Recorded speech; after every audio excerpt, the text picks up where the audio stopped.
Hello বন্ধুরা, good evening. আজকে চলে এসেছি সন্ধ্যের টিফিন নিয়ে। আজকে ভাবলাম চায়ের সঙ্গে হয়ে যাক একটু আলুর পকোড়া। একদম ঝটপট ঝটপট করে কিন্তু এটা রেডি হয়ে যায়। তো এটা কিভাবে রেডি করছি সেটা দেখার জন্য কিন্তু ভিডিওটা স্কিপ না করে তোমরা দেখো। জাস্ট দেখো, অসম্ভব ভালো হয় খেতে এটা।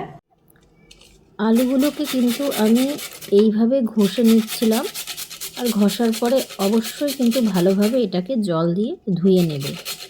হাতে ভীষণই সময় কম ছিল, তো চটজলদি যা ছিল তাই দিয়ে কিন্তু বানিয়ে ফেললাম আলুর পকোড়া। দেখো, আলুগুলো আমি কিন্তু ভীষণ সুন্দরভাবে কেটে নিয়েছিলাম, আর এটাকে কিন্তু ধুয়ে নিয়েছিলাম। দেখো, এই রয়েছে। দেখো, তোমরা চাইলে এগুলো একটু বড় করেও করতে পারো, আমি একটু ছোট করেই করলাম। আর সঙ্গে যার ঘরে যা থাকবে তাই দিয়েই কিন্তু তোমরা এটাকে রেডি করতে পারো। আমি সঙ্গে একটু ধনেপাতা দিয়েছি, কাঁচা লঙ্কা, আরও বেশি ঝাল হওয়ার জন্য রেখেছি লবঙ্গ, পেঁয়াজ কুচি আর আদা কুচি। জাস্ট খেতে অসম্ভব ভালো হয়। তার মধ্যে আমি একটু কর্নফ্লাওয়ার দিয়ে নেব।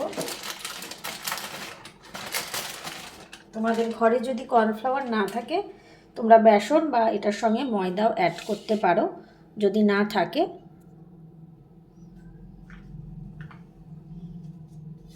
তারপরে থাকছে একটু হলুদ গুঁড়ো,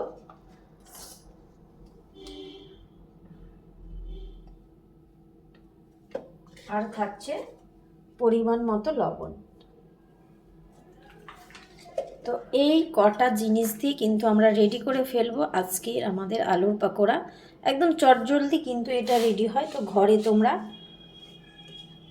যখন যা থাকবে এই সব জিনিস দিয়েই কিন্তু বিকালের টিফিনটা বা চায়ের সঙ্গে জাস্ট মানে খুব সুন্দর লাগে খেতে। চায়ের সঙ্গে জাস্ট জমে যাবে। দেখো, আলুগুলো জাস্ট দেখো। তো তোমরাও কিন্তু একবার এই আলুর পকোড়াটা ট্রাই করে দেখতে পারো। আমার কিন্তু ভীষণ খেতে এটাকে ভালো লাগে।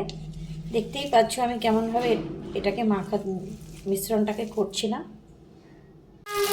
তো তেল গরম হয়ে গেলেই কিন্তু আমরা আস্তে আস্তে এই আলুর পকোড়াটা দিয়ে দিচ্ছিলাম। তো যারা একদম নিরামিষ তারা কিন্তু এই পকোড়াটাও ট্রাই করতে পারো, তার বদলে কিন্তু তোমরা পেঁয়াজটাকে স্কিপ করে দিতে পারো বা শনিবারে ট্রাই করতে পারো।